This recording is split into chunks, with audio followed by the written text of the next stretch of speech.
Ciao a tutti e benvenuti o bentornati su Podcast Italiano, il podcast e canale YouTube dove potete imparare l'italiano ascoltando contenuti autentici e spero interessanti. A proposito, lo dico perché c'è un po' di confusione. Il mio podcast è una cosa separata dal mio canale YouTube. In passato c'era un po' di sovrapposizione tra le due cose, ma adesso sono due cose completamente separate. Per esempio, il mio ultimo episodio sul virus in Italia di cui tutti parlano è uscito venerdì scorso, credo, ed è solamente in formato audio, quindi potete sentirlo sul sito oppure nelle applicazioni di podcast, ma non qui su YouTube.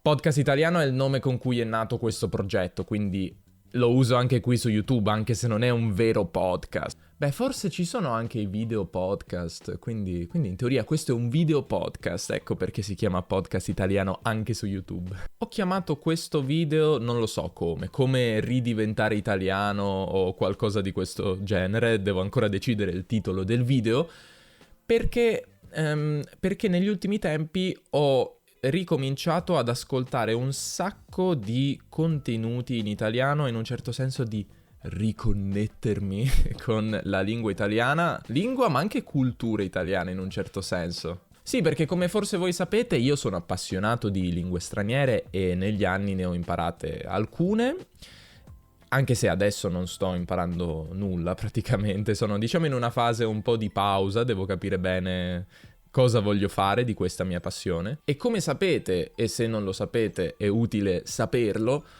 per imparare una lingua straniera è fondamentale immergersi in contenuti audio, video e testuali nella lingua che state imparando. Ed è quello che faccio da un sacco di tempo, prima per l'inglese, poi per lo spagnolo, francese, russo e un po' tedesco. E secondo me ascoltare tantissime ore di contenuti è ciò che mi ha portato ad avere un ottimo livello in inglese, un buon livello in russo.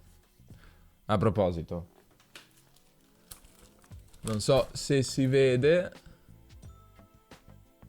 questo è il mio certificato di C2 in russo, ma di questo parlerò in un altro video, quindi mettete like se volete che parli di questo in un altro video. Un livello buono anche in spagnolo e in francese, anche se in francese soprattutto passivo. Ma chiaramente il nostro tempo è limitato, quindi se noi utilizziamo tantissime ore del nostro tempo libero per ascoltare contenuti in una lingua straniera, è inevitabile che dovremmo in un certo senso sacrificare quel tempo che magari un madrelingua dedicherebbe ad ascoltare contenuti nella propria lingua, guardando, che ne so, video su YouTube, ascoltando podcast, guardando anche la televisione, leggendo libri, e quindi ci si può in un certo senso dimenticare della propria lingua madre, che può peggiorare. E la nostra madrelingua in questo senso è come qualsiasi lingua che apprendiamo, cioè non è che per il fatto che la sappiamo dalla nascita sarà sempre a un livello stratosferico, può peggiorare, può deteriorarsi, ed è questo che mi sembrava che stesse accadendo nel caso del mio italiano. Magari sono un po' paranoico, ma sicuramente, questo è un dato di fatto e oggettivo, con il tempo per influenza dell'inglese ho iniziato a usare tante preposizioni sbagliate, quindi per esempio mi ricordo che per un po' di tempo dicevo approvare di qualcosa, perché in inglese si dice approve of something, che è qualcosa di sbagliatissimo in italiano. E un po' me ne vergogno sinceramente. Oppure utilizzare il significato inglese di una parola che è molto simile tra le due lingue ma che ha significati diversi. In inglese per esempio c'è la parola condescending, che significa sostanzialmente avere un atteggiamento paternalista in italiano. Ma sì, tu non puoi capire, ti spiego io. E poi c'è accondiscendente oppure condiscendente in italiano, che significa un'altra cosa, significa accettare sempre ciò che le altre persone ci chiedono, ciò che le persone vogliono da noi, fondamentalmente senza dire mai di no, ecco. Quindi sono due cose molto diverse, come vedete, E io mi ricordo proprio che in un episodio del mio podcast avevo detto accondiscendente, ma in realtà pensavo a condescending in inglese. E secondo me questo succede a tante persone che sono poliglotti e imparano tante lingue. Ne ho parlato tra l'altro in un video che si chiamava I 5, se non sbaglio, svantaggi di imparare una lingua straniera. Poi io nel mio caso ho studiato traduzione e interpretariato, anche se non ho mai esercitato queste abilità, non ho mai fatto il traduttore, ma secondo me questo mi ha aiutato a sviluppare una certa consapevolezza di tutte queste differenze tra le lingue e in un certo senso mi aiuta a non sbagliare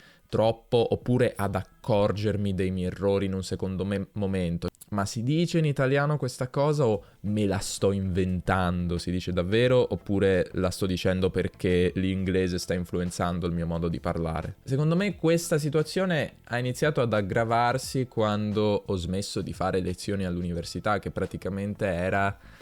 Cos'era? Quasi un anno fa. L'università era l'unico luogo in cui io sentivo del bell'italiano, dell'italiano di qualità, perché io non ascoltavo podcast in italiano, non guardavo nemmeno YouTube in italiano, non guardavo la TV, cioè di fatto l'italiano lo ascoltavo a livello familiare e a livello di amici, quindi interazioni piuttosto semplici, a volte meno semplici, a volte si fanno anche discussioni più complicate, poi penso di essere circondato di persone che fondamentalmente parlano un buon italiano, quindi questo aiuta in un certo senso a mantenere il livello del mio italiano, però non avevo tanto input in italiano e soprattutto input di qualità. Penso che voi possiate vedere qual è il problema. Il problema è abbastanza ovvio, come dicono in inglese l'elefante nella stanza, è che io insegno l'italiano, ho questo canale, ho questo podcast, faccio lezioni di italiano e quindi non mi va di avere un italiano non all'altezza, di avere un italiano influenzato dalle altre lingue. Io voglio che in un certo senso il mio italiano sia il più possibile puro, il più possibile... cioè io voglio che il mio italiano sia il più simile possibile a quello di un italiano acculturato che non sa altre lingue e quindi non può essere influenzato da queste. E quindi negli ultimi mesi ho ricominciato a espormi a molti più contenuti in italiano, ho iniziato a guardare tanti canali YouTube in italiano e praticamente ho messo in pausa il russo, l'ascolto in russo, anche perché ho preso il mio certificato, quindi adesso non so più cosa fare con il russo. L'inglese c'è sempre perché non se ne va mai via l'inglese dalla mia vita, è impossibile. Però ho iniziato ad ascoltare tantissimo italiano e anche a leggere, ho iniziato a leggere libri in italiano. Ho iniziato persino a guardare la TV in italiano, cioè la TV, ragazzi, io non guardavo la TV dalla prima guerra mondiale, ma anche podcast in italiano e articoli in italiano. E di fatto sto in un certo senso riscoprendo l'italiano e noto che alla fine migliorare la propria lingua madre non è così diverso dal migliorare una lingua straniera che uno già conosce a un livello avanzato, perché di fatto quando leggo, quando sento, mi rendo conto che ci sono parole che io non uso in italiano e dico, ah, che bella parola, sarebbe bello se potessi avercela nel mio vocabolario attivo. Certo, la grande differenza è che in italiano io capisco quasi tutto, anche quando leggo un libro io capisco quasi tutto, c'è qualche parola che non capisco, ma è molto diverso anche dall'inglese in cui se leggo un romanzo ci sono tante cose che non capisco. Però per quanto riguarda il vocabolario attivo ci sono parole che io non uso, non userei mai e che di fatto non fanno parte del mio vocabolario attivo. E quindi mi ritrovo a pensare, sarebbe bello se potessi usare questa parola, per esempio... qualche giorno fa ero con mio fratello, lui parla un ottimo italiano e lui ha detto la parola dozzinale, parlava di qualcosa, ha detto la parola dozzinale che significa diciamo un po' kitsch, un po' troppo banale, un po' di cattivo gusto. Ecco, questo è dozzinale e io ho pensato, io non uso mai la parola dozzinale, cioè la capisco ma non fa parte del mio vocabolario attivo. E quindi ho fatto in un certo senso una nota mentale, ho detto dovrei iniziare a usare questa parola perché è una bella parola e non la uso mai.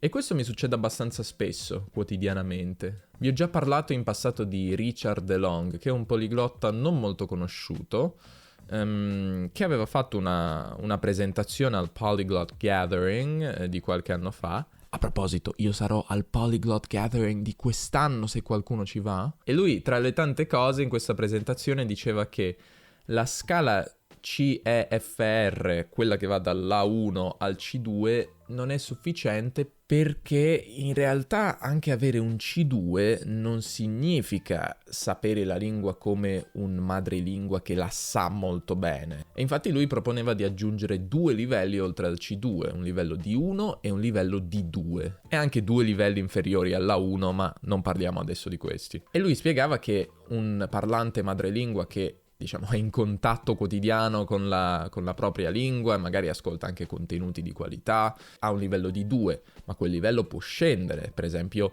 quando suddetta persona emigra in un altro paese e smette di utilizzare l'italiano quotidianamente, può diventare un D1 e un C2. Secondo me questo è vero perché ci sono tante persone che hanno il livello C2 e sono molto lontane dal livello di un madrelingua e dalla naturalezza con cui un madrelingua si esprime.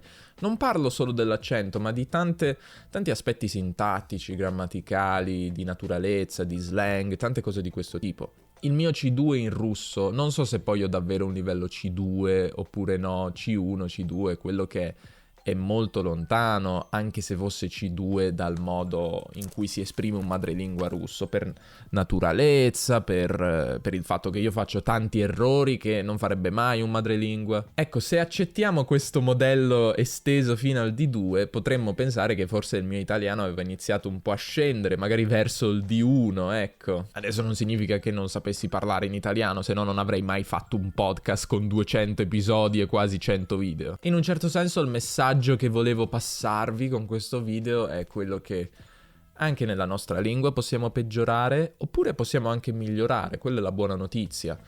E leggendo tanto, esponendoci a contenuti di qualità, sicuramente miglioreremo. Non facendolo, peggioreremo. E l'influenza delle altre lingue in un certo senso ci porta a peggiorare sotto questo aspetto, ci porta a dire cose innaturali, a fare errori che un madrelingua che non conosce le lingue straniere non farebbe mai. Sono sicuro che tra di voi c'è qualche appassionato di lingua che sa diverse lingue straniere che magari ha visto e ha provato gli stessi problemi nella propria lingua madre. Sono molto curioso di sapere se ci sono storie di questo tipo, se qualcuno di voi può raccontarle, sarebbe molto molto bello. Grazie per aver visto questo video, probabilmente io ho parlato troppo come al solito, però volevo ringraziare i membri del Podcast Italiano Club, il mio club su Patreon, dove potete avere accesso a contenuti esclusivi.